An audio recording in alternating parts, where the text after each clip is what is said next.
Meh, meh, meh, meh.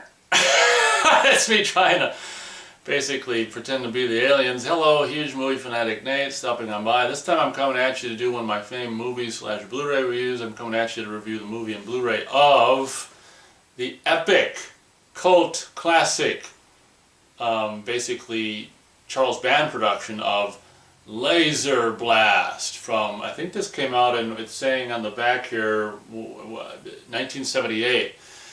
Basically, you know, frickin' Charles Band, I think at the time was like in his mid-20s.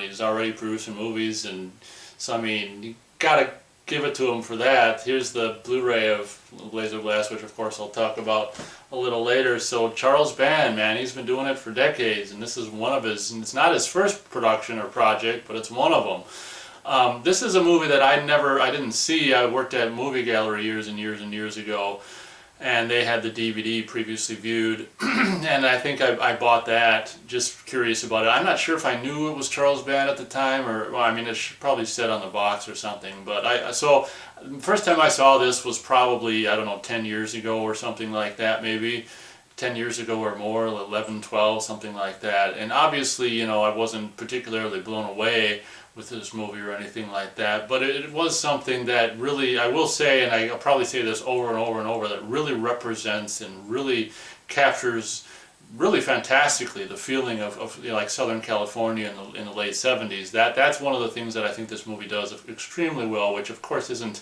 anything that any of the authors of the movie are really doing. It's just kind of an automatic thing that happens if you're filming in Southern California in the late 70s. But, you know, there are a lot of movies that really don't capture as great of a feel of just outdoors and nice weather and stuff in an era as well as this one does. So you got to give it some credit for that. Basically, the premise of this movie is the movie opens, you know, I'm not going to do it beat by beat, but I will say that the movie opens with this strange looking, you know, humanoid alien guy with a green face and this big, huge kind of laser cannon gun hanging off his arm. I will say that, you know, this is a relatively low budget movie, obviously, and the kind of the design, the 70s design of this laser blast gun, if you will, is really kind of cool, with this big tube that you put your arm into, and you kind of hold the gun that way, and it's got another handle for your other hand to hold on to it. So, you know, the overall design, and I'm sure there's been fans over the years that have, you know, done their own mock-up of this laser blast gun. The design of the laser blast gun is kind of cool. So the opening of the movie is just,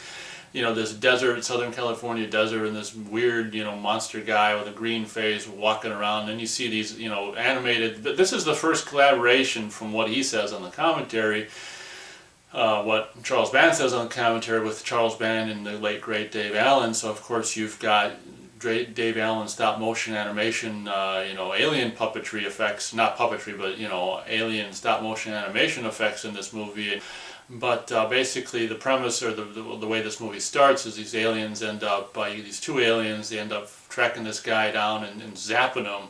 And I'm not exactly sure if this is their gun that he stole or something, or if it's just another alien race that made its way to Earth and was just zapping stuff. I'm going to just assume that this was just maybe it was just another Earthling or something that had taken... The thing that's weird about him is he's got kind of an alien-like clothes on, where it's not like Earthling clothes.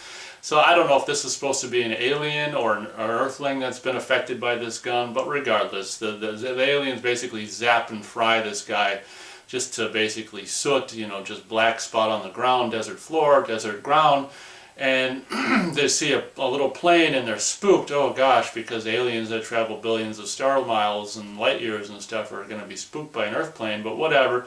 There's a plane that flies overhead which spooks the aliens into the ship, and they, you know, get in the ship and fly away, only to forget to pick up what Charles Band in the commentary calls a pine cone amulet thing that you wear around your neck, and it kind of hangs on your chest, and the laser blast gun, of course. And so basically them zapping that alien guy, they forget, they're scared by the plane, and they leave the weapon, the laser blast gun, and the pine cone amulet. So then cut to basically, you know, where this movie stars this guy who I guess is, yeah, I think I looked up online, I guess he is dead, this Kim Milford, who kind of has a cool, you know, late 70s look, and to be honest, he's relative. This is obviously the only thing I've seen him in, and he's relatively photogenic, and I don't know, just his goofiness on screen. I guess it just works, and he plays a pretty convincing 20-something, just kind of slacker guy as this character.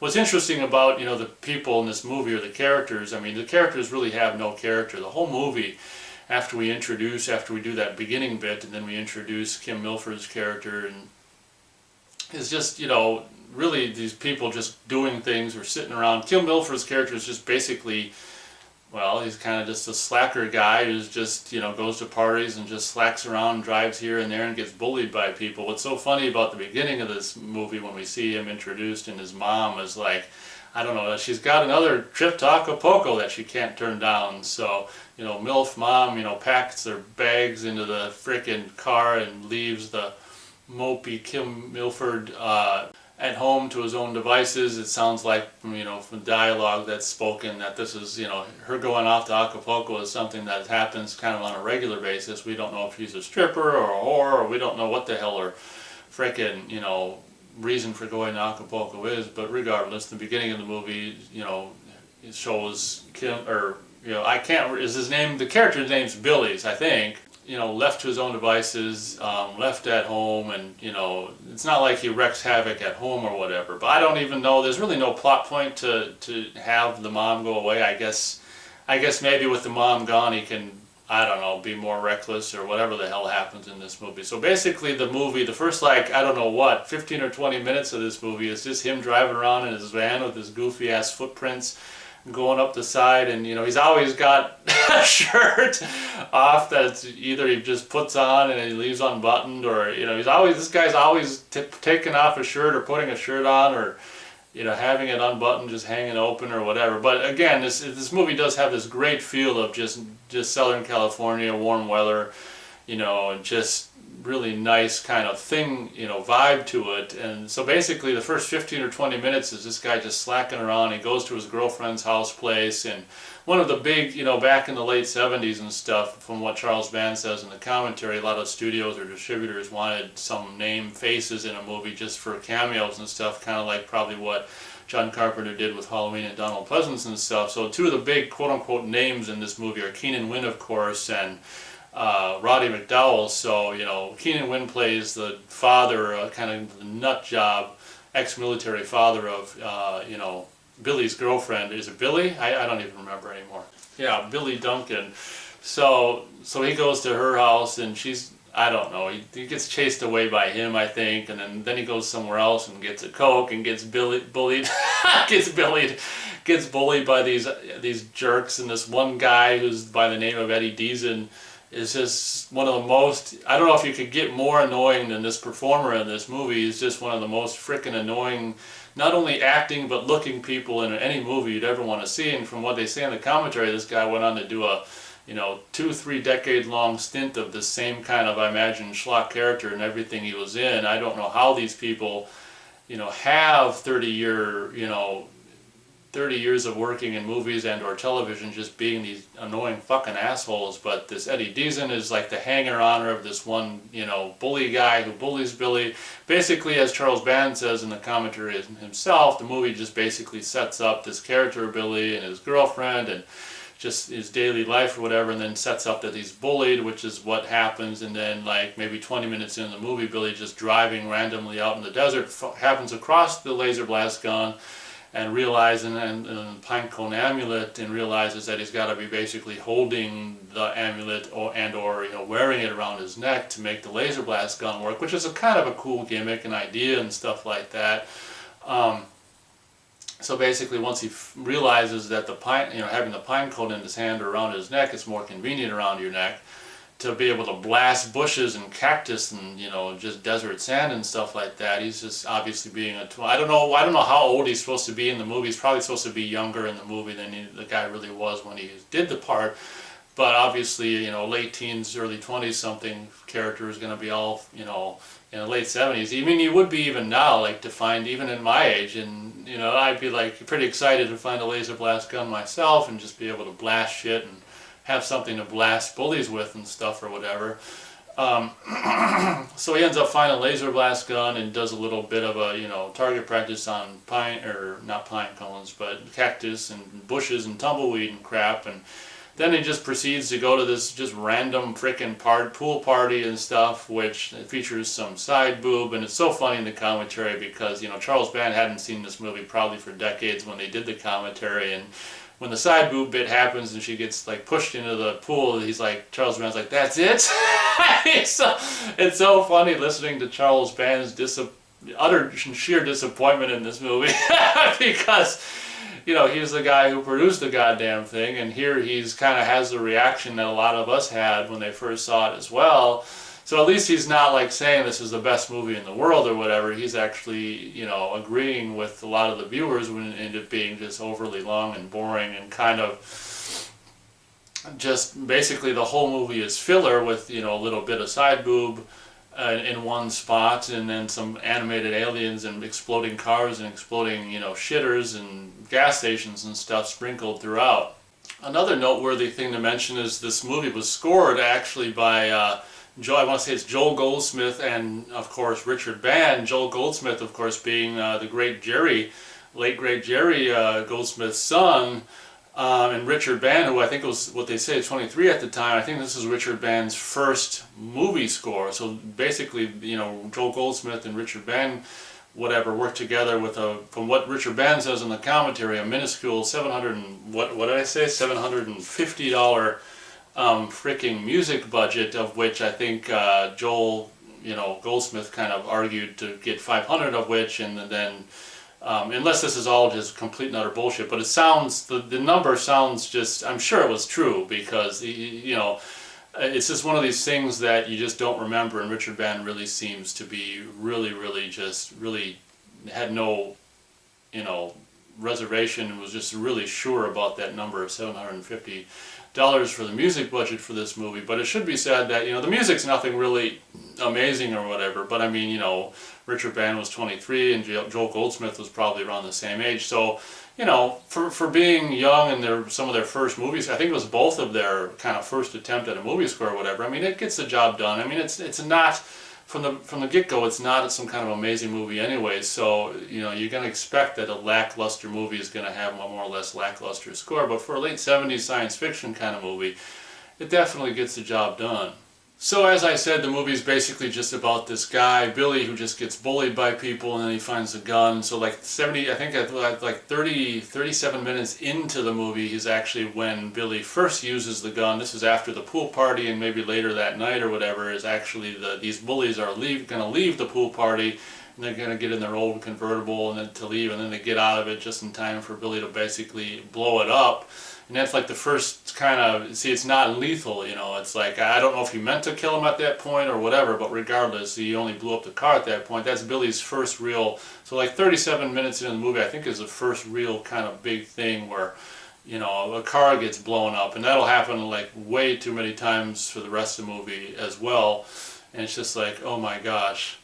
One of the kind of cool plot points about this movie is, of course, this pine cone amulet that I mentioned that he's got to wear around his neck to actually operate the gun. What ends up happening, this is probably one of the coolest plot points of the whole movie, the more he wears this thing on his chest, the more, you know, earlier in the movie you'll start to see this red mark, and then later on in the movie you'll actually, you know, where this pine cone thing sits is actually like a metal plate around some, you know, kind of reddish skin will be like a metal plate in there, as if he's made of metal and the skin rubbed off or whatever. So basically, probably one of the coolest premises of this whole movie is, you know, the more he wears the amulet, the more he kind of turns into a green-faced, you know, monster guy, and the more his chest turns into metal or whatever. I mean, that doesn't turn into any more metal than just a little bit of a, you know, a little quarter or a little coin metal thing or whatever. But that's kind of a cool plot point. So basically, the more he uses it, the more he's probably, you know, wants to use it, and the more possessed kind of by just, you know, green-faced monster evil he becomes or whatever. So so that's why it's unclear what happened at the very beginning with this other character, you know, if that was an alien race that made this gun, or if it was another human that found the gun that the aliens were after. We don't know. Maybe we'll just assume that it was just another human that got a hold of the gun and whatever. But that's the premise of this movie. The more you use the laser blast gun and the pinecone amulet, the more, you know, I guess it takes you over, the more it makes your face green and your teeth all pointed and stuff, and the more you want to just continue to wear it and blast stuff like news, paper newsstands and mailboxes and shitters and gas stations and any car you can find. And even yes, later on towards the end of the movie, they drive by a little thing they made themselves for the movie, this half-assed little Star Wars billboard, and explode. You blow that up, blow a movie poster, a billboard up as well. So I mean, anything is fair game. Tumbleweed, whatever, cactus, anything's fair game for the Laserblast gun. So as I already said, this movie's two big, huge former stars or whatever is Keenan Wynn and of course Roddy McDowall. Roddy McDowall probably shot for one day and a night or something like that. He plays this doctor that Billy goes to examine this metal little plate or little coin that's stuck in his chest because he's using the Laserblast gun too much. And basically, Roddy McDowall's character is just, he takes the thing out, takes the little metal piece off, and his whole role in the movie is then he's going to call a friend and he take this long drive to go bring him the thing so he can do analysis on it. And of course that night he gets just laser blasted, his car gets exploded by Billy.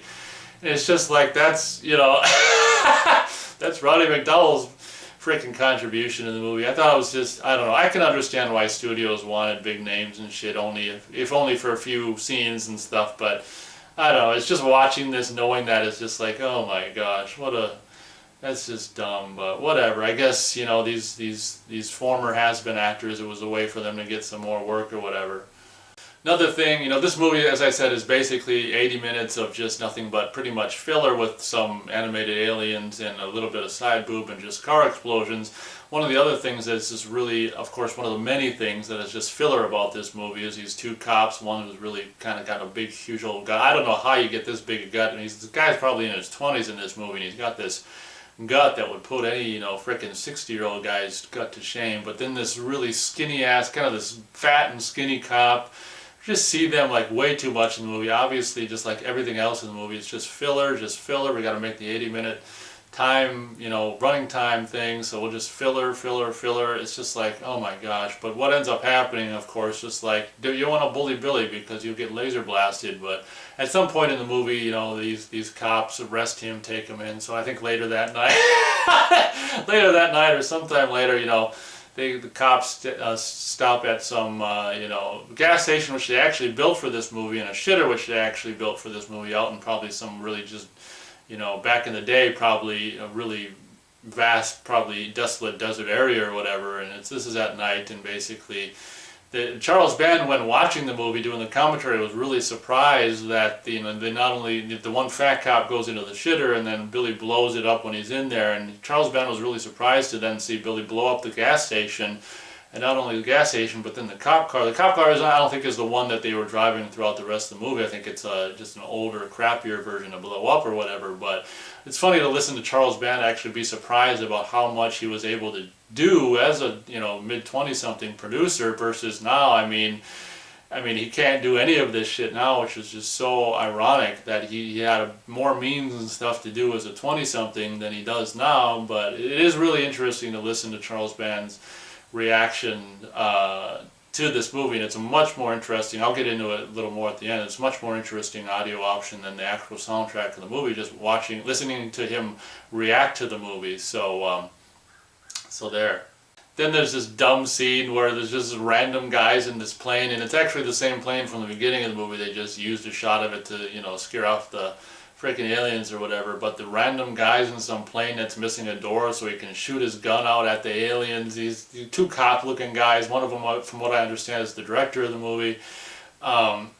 Just a scene where it's just airplane just trying to shoot Billy, and Billy, of course, blows the plane up obviously they don't blow the plane up or a model of the plane. It's just kind of like when the plane's supposed to get hit, the whole screen kind of just goes white. That kind of just a no-budget movie plane explosion. But the movie is, you can't say that stuff doesn't happen because there's a lot of blowing up of cars. And if you like blowing up cars, and from what apparently Charles Band said, a lot of people liked in the late 70s or whatever, if you like cars blowing up in slow motion and stuff, maybe this movie's right up your alley. But as I said many times already, it's basically a movie full of filler for 80 minutes and then it's over.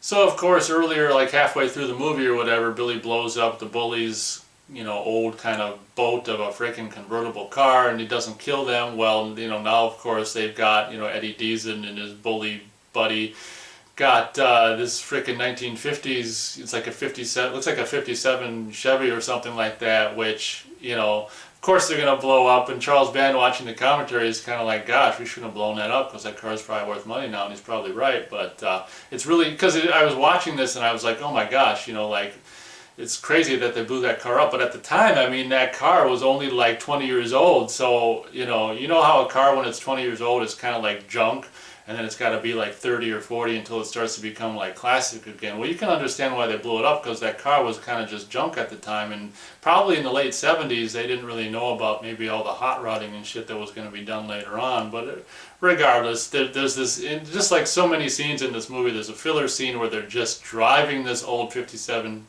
or something, it looks like a 57-ish kind of a Chevy, just with this music that Richard Band, all of the music like in the movie on radios and stuff, Richard Band and whatever his name is, Joel Goldsmith did as well. And it's so funny because Richard Band tells his brother Charles that, and then right afterwards Charles Band's like, where'd you get all this kind of crap music on the radio? And not knowing that his brother did it, and his brother's like, we did it. We didn't have budget to buy music, we had to make it. And Charles Band just called it crap. Oh my gosh. But anyway, this scene of them just driving this car seems to go on, and even Charles Band in the commentary is like, oh my god, this movie is never ending.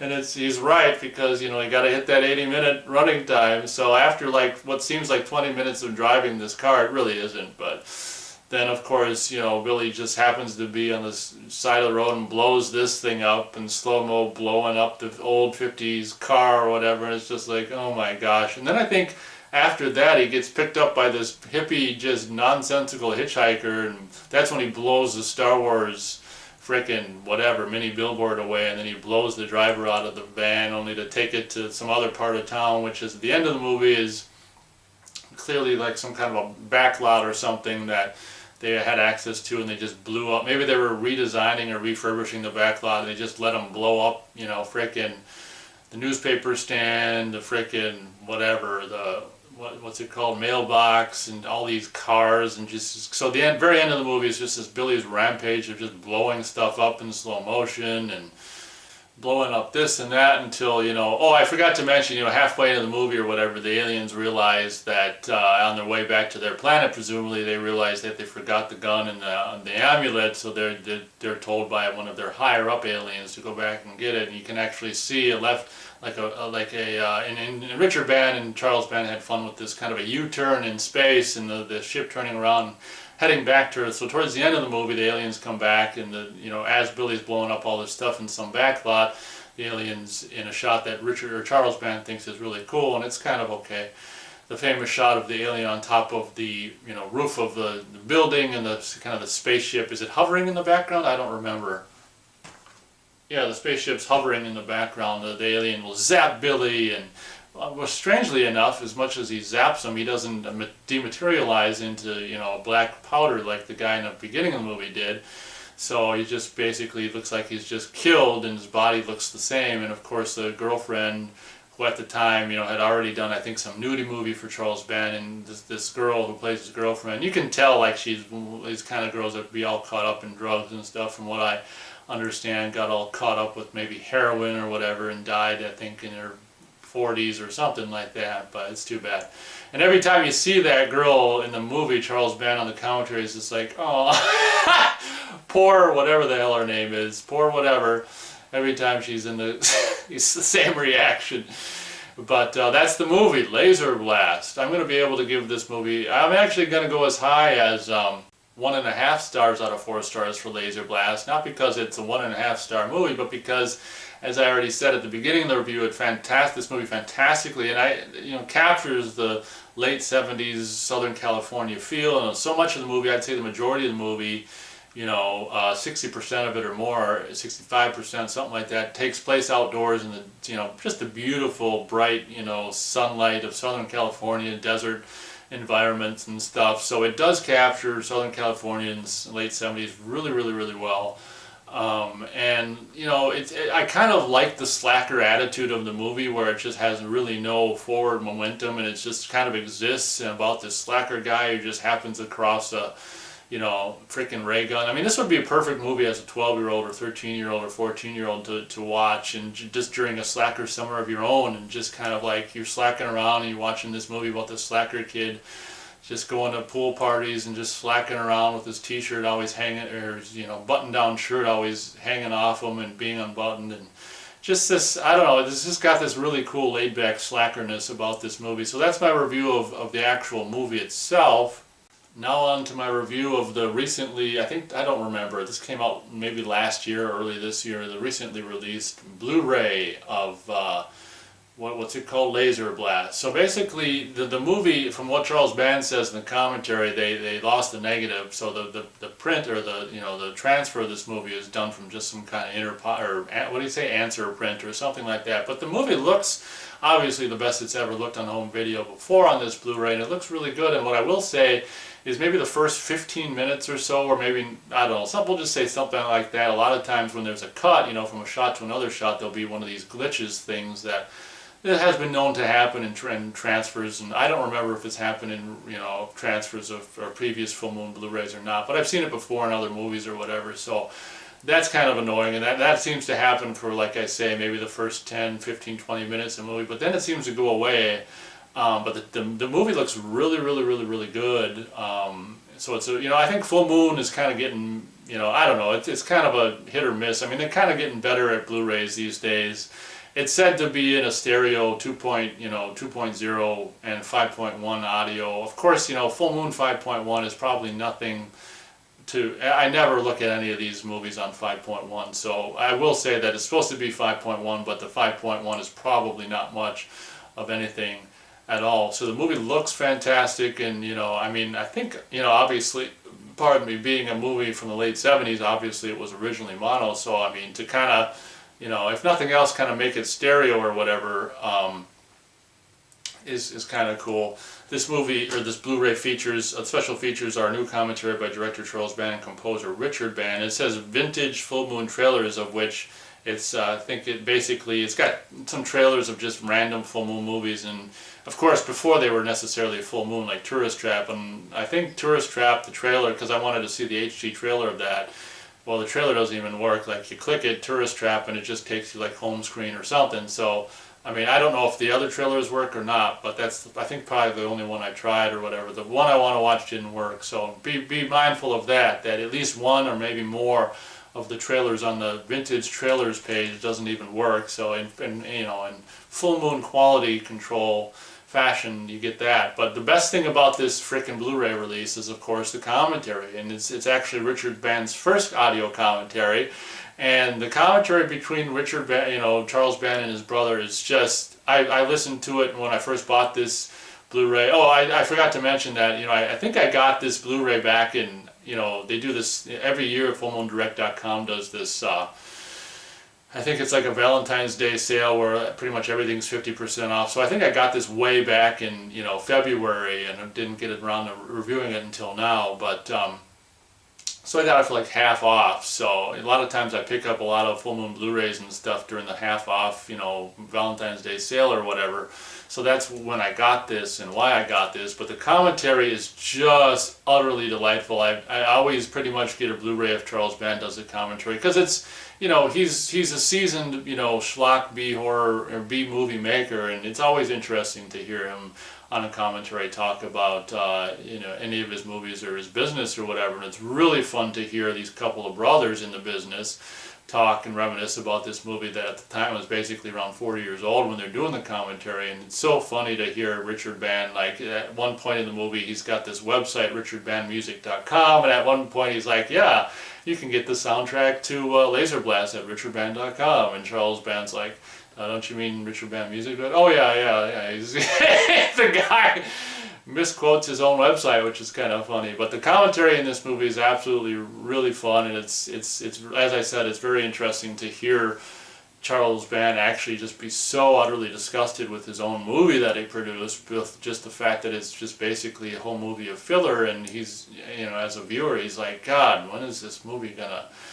And when the end comes, he's like, finally, here we are at the end. So he knows that he doesn't think he's making anything amazing. He knows he makes shit, so it's kind of fun to hear that. So that'll pretty much